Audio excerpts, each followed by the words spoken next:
Hello everyone, my name is Seth, and today I'm going to give you my review of Werewolf by Night.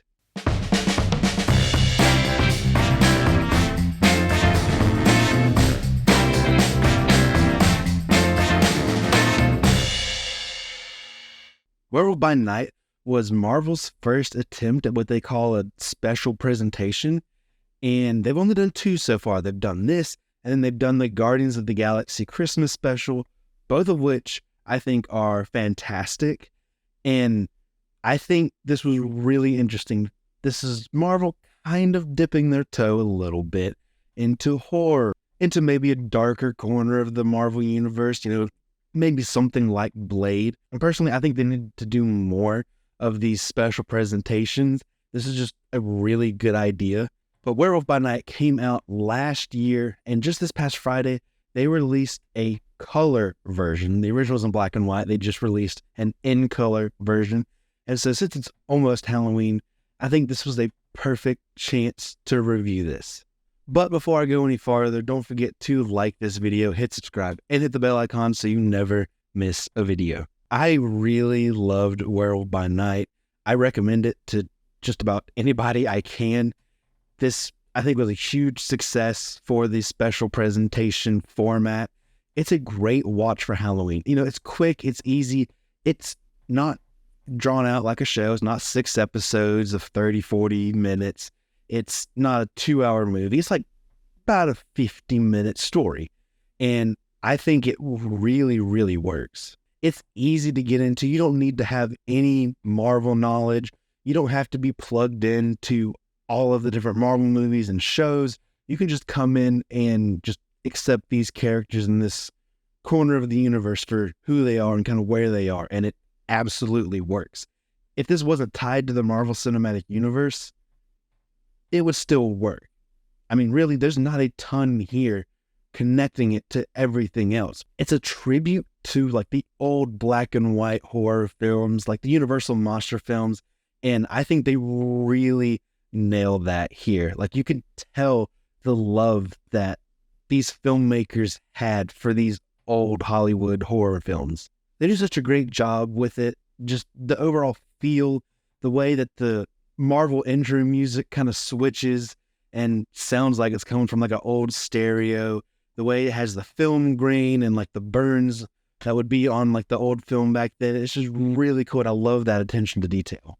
Everything from the cinematography to the set design and the makeup and the costumes and just everything. Like, it was really well made and it all was super cohesive and it fit together. And it's a great tribute to these old horror films. And I really loved the look of Jack Russell here, especially like when he transformed, like all of that practical effects. One of the shots they did actually practically, that's just some really cool filmmaking. There are a few action sequences throughout this, a few fight scenes, and they work really well. They have great pace. It's really fun to look at.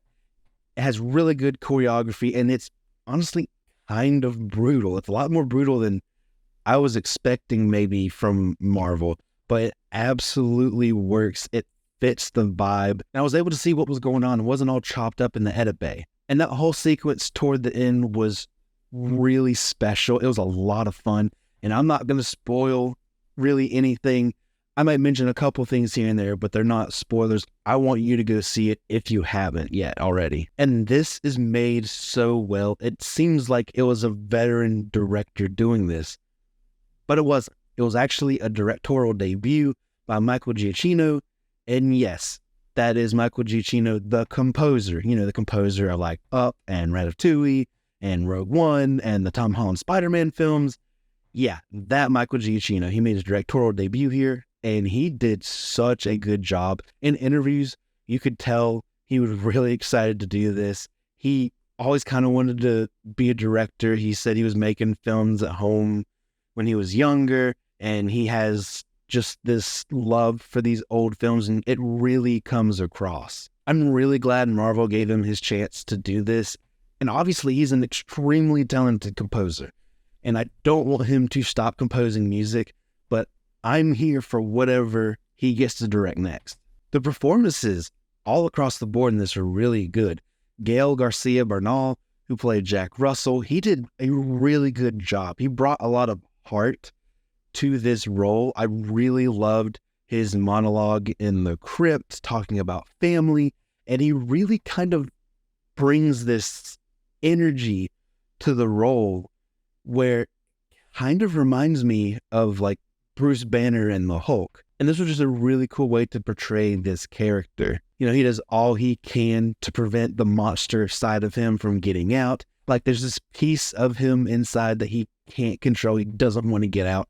And he does all he can to try to limit any kind of damage whenever it does come out. It's really interesting because right at the beginning of the film, he's kind of lifted up as like one of the best killers or monster hunters when he doesn't want to hurt anybody. Laura Donnelly played Elsa Bloodstone, and she did a good job as well. This is, I think, the first thing I've seen her in, and she's done a great job. She's has this confidence about her. She has this presence on screen that really works. I like her chemistry with Bernal. They do a great job together, and I loved her performance during the transformation scene closer toward the end. I would love to see more from these characters, you know, with Moon Knight, with Blade, if that movie ever gets made. This is a perfect chance to bring these characters in, you know, like the Midnight Suns kind of characters. I would absolutely love to see that.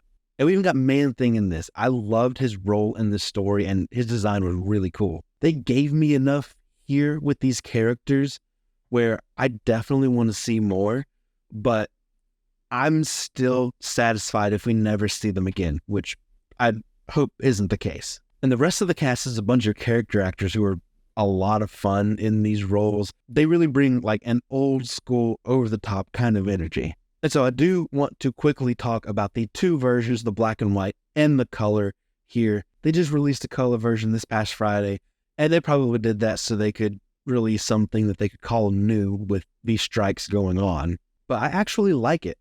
I do still recommend the black and white version. If you're only going to watch one, or you're going to watch both and you want to know which one to watch first, I would say do the black and white. But I do still like the color.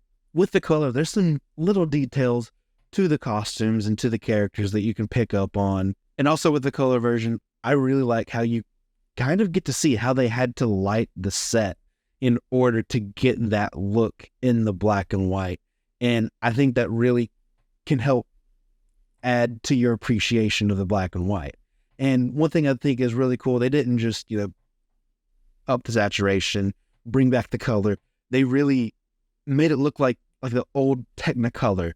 So even though it's still in color, not black and white, it still kind of has an old Hollywood style to it.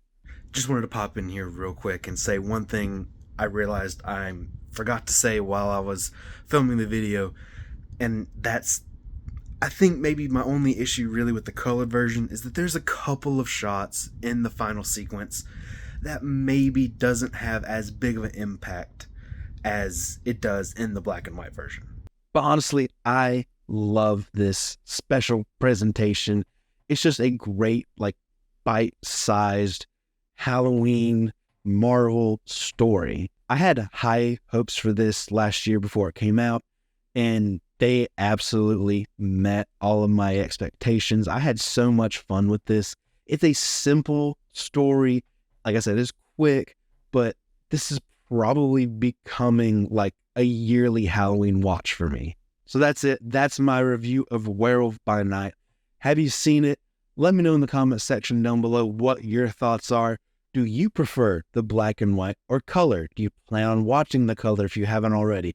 Let me know. I would love to hear your thoughts on that. We're getting closer and closer to 100 subscribers. That's really exciting. If you have not subscribed yet, please consider doing so. It would absolutely make my day. Don't forget to like this video, hit subscribe, and hit the bell icon so you never miss a video. You can follow me on social media pretty much anywhere at CinemaSeth, and I'll see you next time.